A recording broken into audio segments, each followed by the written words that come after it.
Golden State Media Concepts presents the GSMC Classics series, with episodes of some of your favorites from a day gone by, a time gone by. Join us as we time travel to some of your classic favorites from yesteryear. The GSMC Podcast Network invites you to sit back, relax, and enjoy the GSMC Classics series on the Golden State Media Concepts Podcast Network.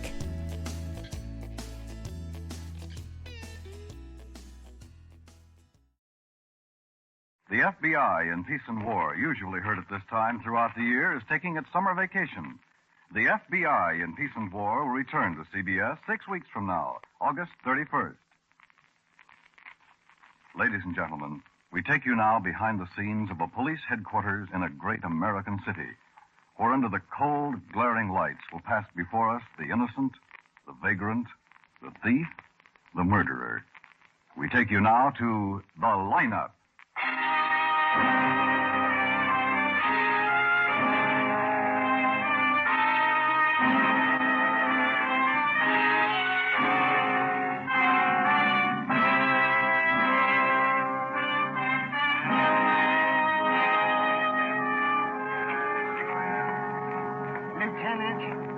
Are you sure it's all right? Don't worry about a thing, Mr. Hardesty. I just don't want anything to happen to me. I've got a family. Just identify the man you saw holding the gun.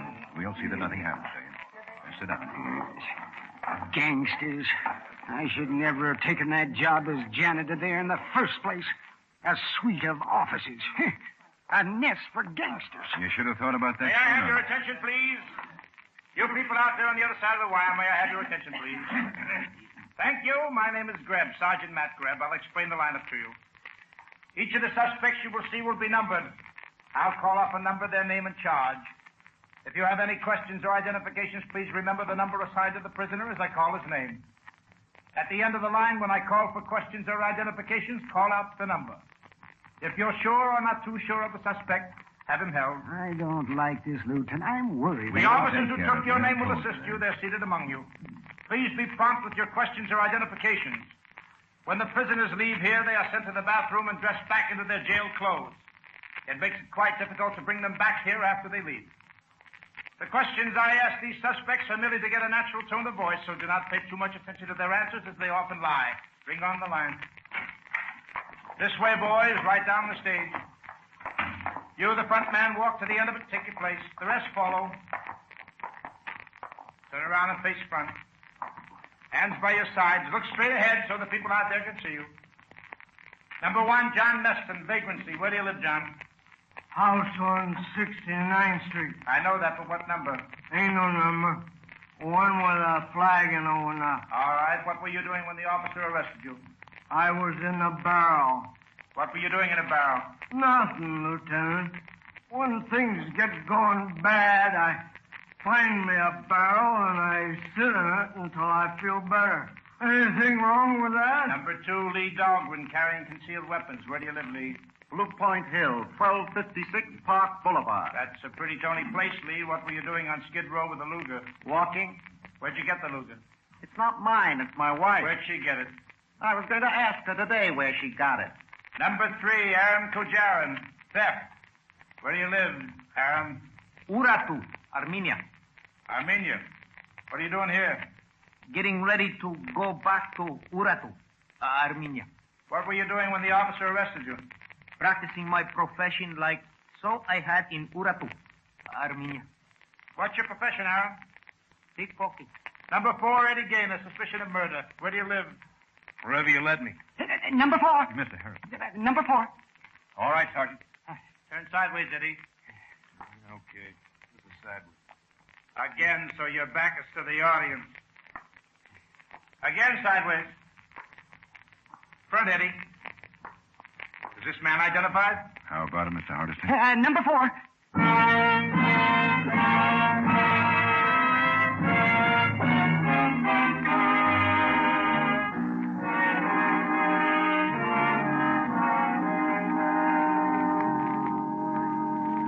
You're new in town, aren't you, Eddie? I wouldn't say so. I already feel like I was born here, lived here, died here. When did you get in? 2 days ago. It's a frame. I didn't kill him. Maybe I should never come. From where? Long Ridge. It's in Illinois. It's where Chicago dumps its garbage. Why did you leave it? I told you. Wanted to better myself. Live like real people live. Especially rich people. What do you do, Eddie? Come again? I mean, what's your work, your profession? How do you make a living? Oh, that. I steal, beat up on the weak. The price is right, I'll kill. There are other ways to make a living. Johnny Taranto was a big man in our town. The price for killing him must have been high. Who paid you to kill him, Eddie? Nobody. Because I didn't kill Johnny Taranto. Why should I kill him? I needed him. For what? What I said, to better myself. Johnny was big. He was a hoodlum, a gangster. Like I said, like you said, he was big. Good connections. When I get to town, the wind whispers in my ear, Johnny Taranto. With Johnny, it'll be good. I don't kill what's good for me. Hardesty, the janitor, the man who identified you, said he heard shots early this morning while he was cleaning up. Saw you running out of Johnny's office with a gun in your hand. Found Johnny with bullet holes in him. Just like I found him. Tell me how it was. It'll do good. Tell me. Walking down the hall of Johnny's office, I hear shots. Quick, I run in. Johnny's slumped over his desk. He's dead with his head on his penny bank. I reach for my gun. I don't have it. Oh? I don't have it because my gun got there ahead of me. It's on the floor at Johnny's feet. My gun. And they timed it perfect. They knew I had an appointment with him at 2 o'clock in the morning. Why didn't you leave it alone? Why'd you pick up your gun? Why did you run? You must be kidding. Must be making big ha-ha jokes with me, huh? Why does a guy like me run? Who arranged your appointment with Taranto? Something who sells perfume, cologne, things like that. Ruby Lloyd? Yeah. Ruby. Never saw him before in my life. About 5 o'clock, he picks me up at the pool room where I've been hanging out. In his big car. Takes me to a store, sells me a fifth of November afternoon. Tells me I got an appointment with Johnny. What more could a guy ask? Between 5 and 2 in the morning, where were you? With a girl. I give you her name free. Because she was in on the frame. Jenny Breen. At the free smile counter in Mickey's bar in Maine. How were you framed, Eddie? Tell me. Jenny takes me home with her because she sees I'm a stranger in town. We talk, she sings me a lullaby. I fall asleep. 5 to 2, she wakes me, pushes me out the door. I shouldn't be late for my appointment with Taranto. I don't even have time to notice my gun is gone. I figured him. You got a date, Eddie. You got a date to die because you murdered. What have you got, man? A report from ballistics. The bullet in Taranto's body came from Eddie's gun here. Yeah, what a pretty frame. You boys can go petty pie now. Your day's work's done. Maybe, Eddie. I'll go make sure. Lock him up, Matt.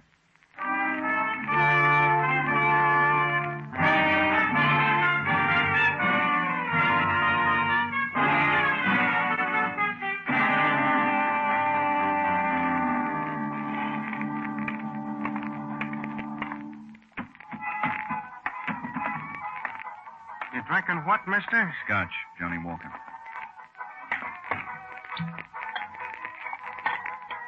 Scotch. Thanks. Well, you asked for it, you got it.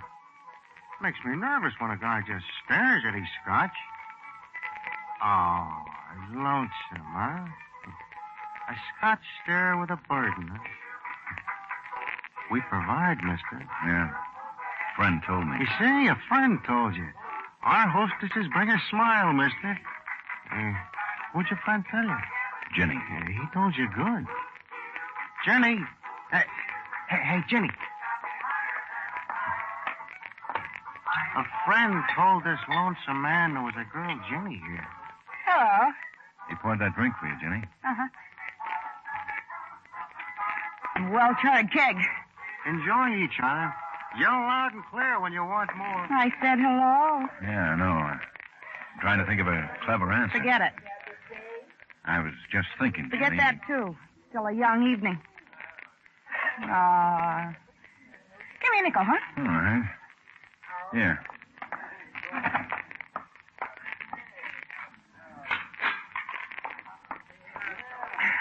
What'd your friend say about me? That you're nice to talk to? He was in last night. It's a good song. It's a real good song. Last night he came in feeling unhappy. He said, Ginny, listen to him. What line of work are you in, mister? Oh, you call it public relations? Fancy. I like things made out of silk. Your friend tell you that? He said he went home with you. Last night? Mm-hmm. Last night. That's what Eddie said. You know why you're not drinking your drink? Because you're a cop on duty who's not drinking on duty. What happened last night, Mac. Mac, come here. What happened to me last night, Mac? Oh, what happened to you last night? You were here till 3 in the a.m. I took you home. Had my eye on you all last night, Jenny. Goodbye, cop.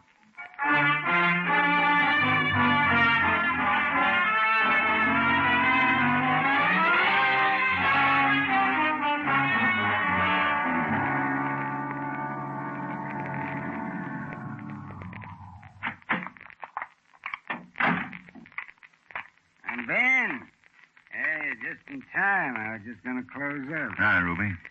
What's the matter, Ben? You going out and you need to smell good? I guess an English cologne on sale will make you smell like a dove. Come on in. I locked the door because if another customer came in, I'd be rude to him. I'm that tired. Well, what can I show you, Ben? It's always such a pleasure to wait on you. You stayed open today, huh, Ruby? I shouldn't have done that. Should have stayed home and sewed the black band on my sleeve, huh? Yes, but I've got a sale going on. It's been advertised in the press, on radio, and TV. Oh, I couldn't disappoint my clients. Johnny Taranto might have been disappointed. Well, Johnny might have been at that. In many ways, he was a sensitive man.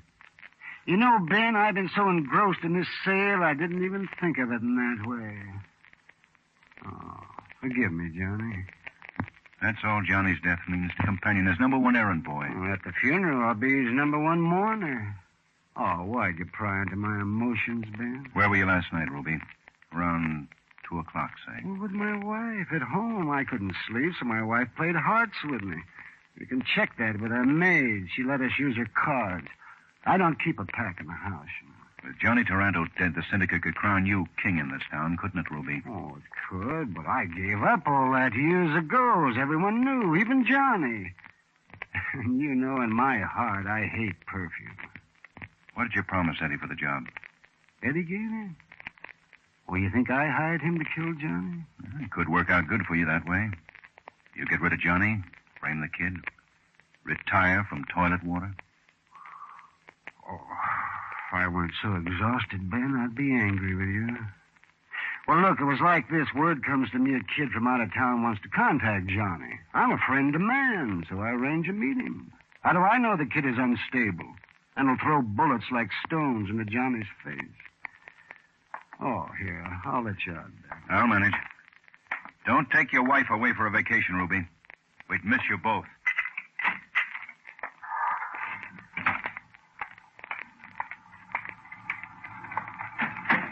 Just got a call, Lieutenant. Homicide. Where, Faraday? Alley between Maple and Truth, 23rd Street, 3 blocks away. Red light siren. Let's go. Yeah.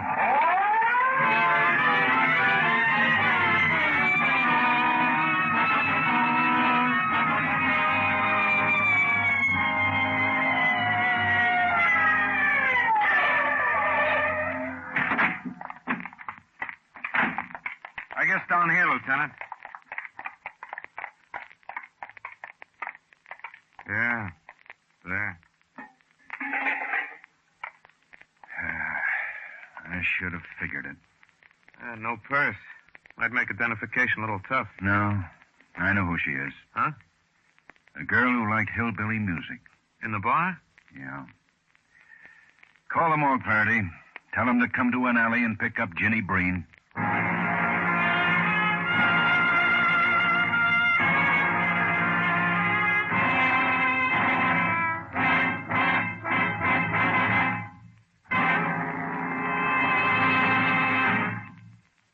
You are a witness behind the scenes at police headquarters as we bring you the lineup. It's not only murder in an antique shop. It's murder by an antique method which faces Mr. Keene when he comes to CBS again tonight. This time, the famed tracer of lost persons investigates the death of a man who owns an old curiosity shop and who has been murdered by one of his items of merchandise, an antique battle axe. Join Mr. Keene just a little later tonight on most of these same CBS stations for Murder in the Old Curiosity Shop. And now we return you to the lineup.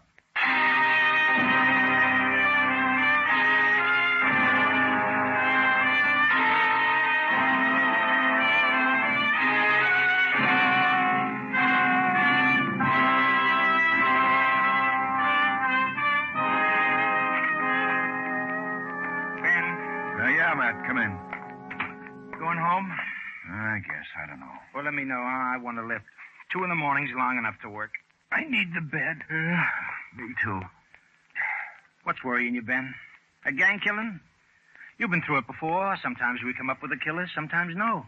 So you sleep on it. As simple as that, eh? Simpler. A young hooligan comes to town, knocks over Johnny Taranto. What's comfort? I know. So you sleep on it. Matt, You're still trying to alibi Eddie Gaynor? he said he was framed. A young hood, his gun at the scene of the crime. Oh, don't get philosophical about a punk like that. Why was Jenny Breen killed, Matt? A hanger-on. She rubbed noses with hooligans. She could have come to me 5 years ago, and I would have told her what happened. Maybe I couldn't have said what alley, but there would have been an alley in it. We've got to find out who killed him, Matt. We will. And who killed Johnny Taranto. Eddie Gaynor. I don't know. I really don't know, Matt. How can you not know? Taranto runs everything in this town that's got a fast dollar strung to it. He buys lots with these fast dollars, most anything he wants. Let's not kid ourselves. Taranto owns his part of this town. Someone wants it, hires Eddie Gaynor to kill him. Let's not kid each other, Ben. I'll drop you off, Matt.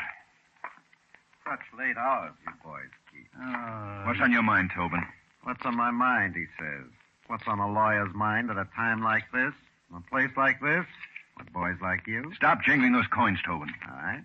What's on your mind? Read it. Read it and pop a tear. A writ. Habeas corpus, boys. Release Eddie Gaynor. Writ says so. I'll wait for him at the desk. Sleep well.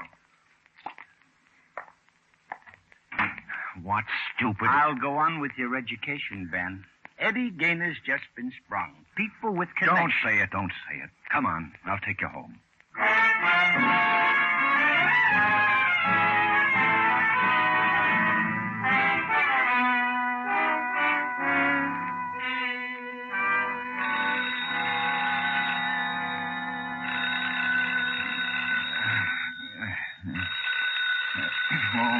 All right. Yeah? I just got to tell you this, Copper, because it's too good to keep to myself. Well, who is this? You slept the night through, Copper, and your pillow was a deadly mistake. Deadly. What are you talking about? It's 7 o'clock in the morning of a new day, and you don't know what I'm talking about? Eddie Gaynor, that's what. What about Eddie? You should never have released him, Copper, because releasing Eddie made him sick. So sick he died. Who is this? Try the used car lot on 12th. Murray's. That's where you'll find Eddie. Because Eddie was used up.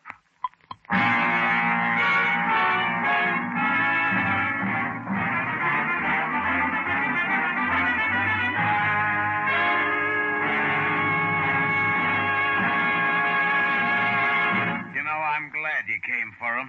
That corpse had me going there for a while. Oh? Yeah, I walked into my lot. I'm Murray of Murray's Used Cars. Your name, please, sir? Ben Guthrie. Thanks, Mr. Guthrie. I take your name because it is unknown when you might be in the market for a used car. I know your name. It's like you're dealing with an old friend. You found him like this? Just the way you see him sitting there in the front seat, like he was real, like he was admiring the dashboard of this luxurious bargain in a used car. I helloed him, went into my spiel. You couldn't tell he was dead? Well, now, I tell you, Mr. Guthrie, some of the suckers I get in here, it's hard to tell. But this one looks so sold. I thought he was alive and intelligent. Why, I even handed him my ballpoint fountain pen. This man's Eddie Gaynor. Why didn't you call the police? Well, finding a dead man all shot up in one of your better used car bargains, Takes a little mulling over, friend. After I mulled, I was going to call you for sure. On it. You say this man's Eddie Gaynor I've been reading about in the paper? Well, what do you know? Well, what do you know about that?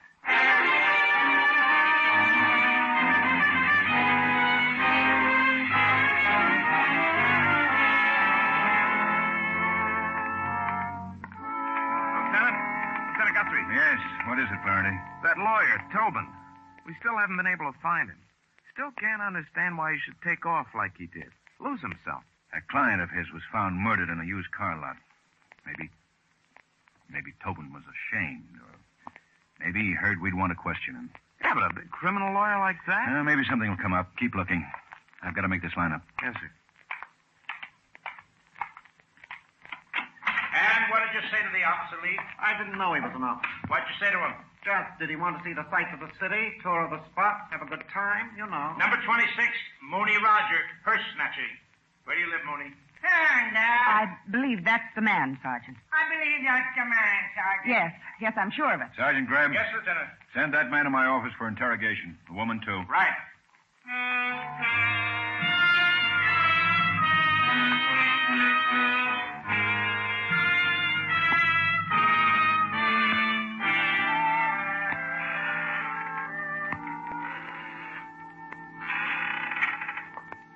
Hi, Lieutenant. No, come in, Florence. Sit down. Mooney will be here in a minute. Do I look awful? These clothes fit me like a bag. I can't help it, Lieutenant. I felt conspicuous all during that lineup. Oh, it'll pass. You're getting to be a good policewoman, Florence. I did good, huh? You did, Mooney? Just fine. I want to tell you, miss, when you're off duty, not being a policewoman, hold on to your purse tighter. There's guys like me for real on the streetcars. What have you got, Mooney? I'm a good stoolie, huh? Yes, I told you. The lady, the miss, does she think... Mooney, you're good, Stoolie. Yeah. It's clever the way I arranged for the cops to pick me up so the boys won't know my true profession, so I can stay alive. So much shooting lately. Yeah. What have you got? You're looking for a lawyer, Tobin. Mm-hmm. I got a friend. Runs the Ferris wheel at the Bayshore Park. He's got a little room underneath the hotel. There, huh? You might try there, Lieutenant. Once Tobin did my friend a big favor. Larceny rap. You might try there. You're a good stoolie, Mooney. Yeah.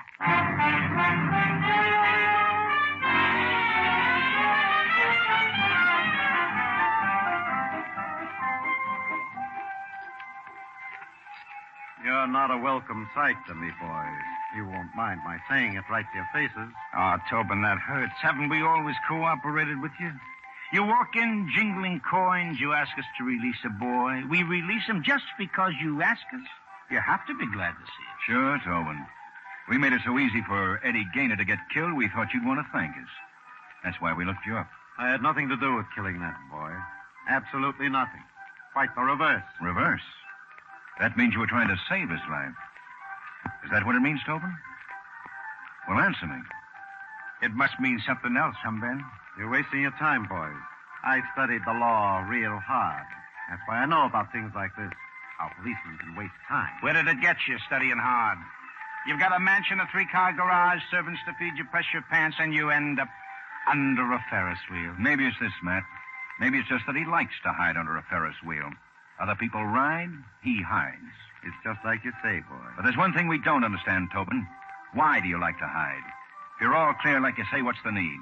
I forgot. Maybe you thought no one would notice how Eddie was killed. How you got him out on a writ so he could be killed. I forgot. But at headquarters you'll remember, eh, Tobin? So fix the crease in your pants and let's go. Yeah, come on, let's go. How can you stand the noise of that wheel going round and round over your head, huh? Thing like that could drive a man bats. Put the loose change in your pocket, Tobin. It'll get in the way of the cuffs. You're making a big mistake, boys. But we'll live.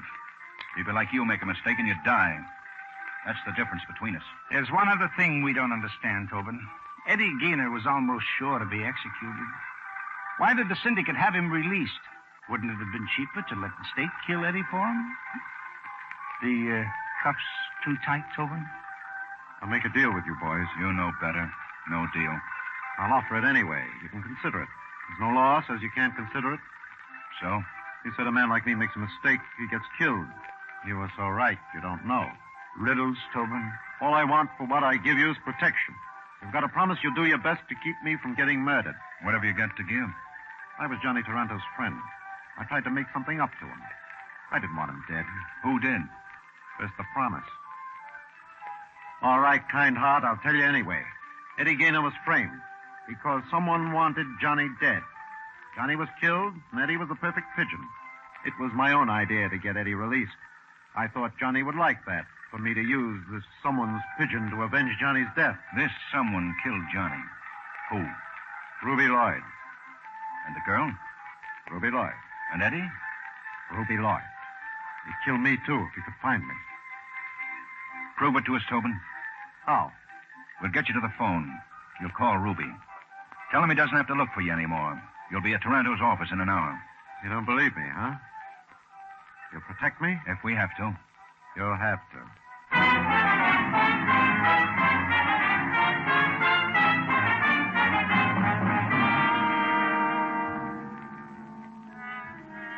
You sure you'll be all right, Ben? Oh, I like it here, Matt.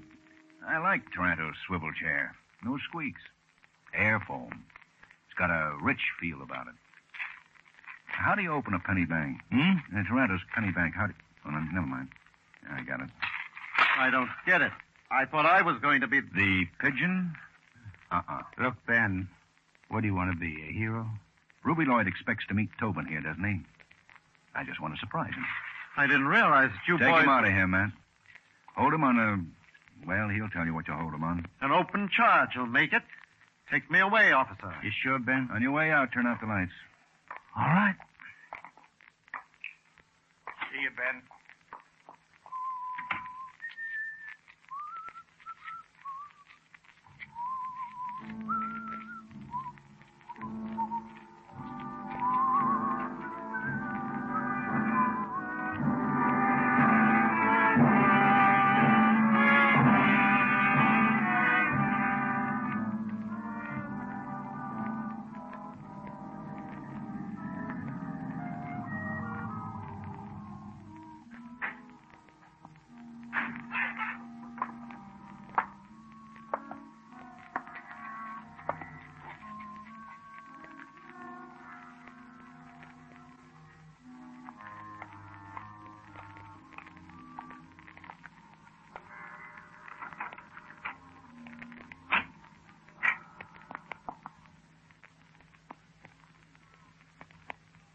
Tobin? Tobin? You here?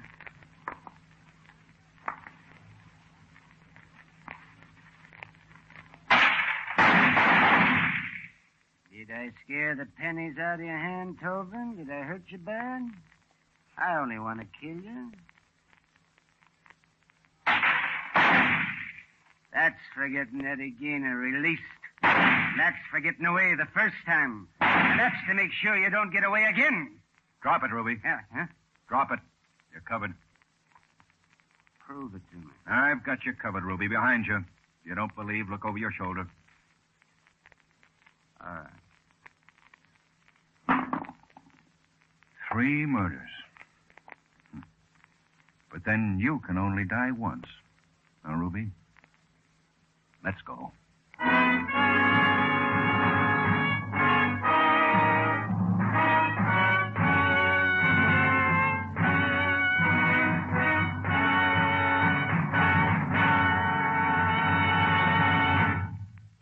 The lineup was produced and directed by Elliott Lewis, written by Morton Fine and David Friedkin, and stars William Johnstone as Lieutenant Ben Guthrie and Wally Maher as Sergeant Matt Grebb.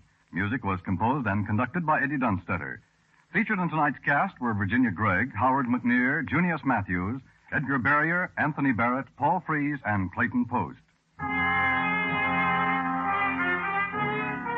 The mysterious death of a man in Philadelphia in April of this year will be the unsolved murder case presented on CBS' new anti-crime show, Somebody Knows, tonight.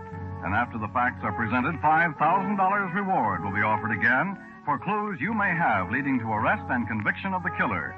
Somebody knows a vital clue which has not yet come to light when these taken from life cases are presented each Thursday on most of these same CBS stations. Somebody Knows will be along just a little later tonight on CBS. This is CBS, where crime photographer solves the case on Thursday night, the Columbia Broadcasting System.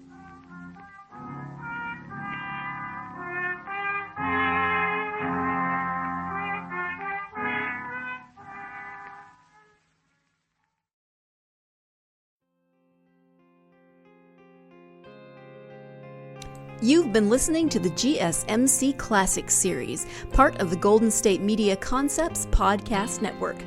Follow us at www.gsmcpodcast.com and find all of our timeless programming by typing GSMC Classics into any podcast app, including Apple Podcasts, Google Podcasts, SoundCloud, Stitcher, and more. Remember to subscribe to the GSMC Classics series podcasts of your choice to stay up to date on new episodes. And if you could take a minute to give us a nice review, that really helps us to get this ageless programming out to others who would enjoy it just as much as you have. Check out all of our GSMC Classics series podcasts. Whether you're in the mood for comedy, romance, adventure, history, science fiction, horror, or anything in between, the GSMC Classics series has you covered. Thank you, and we hope you have enjoyed today's program on the Golden State Media Concepts Podcast Network.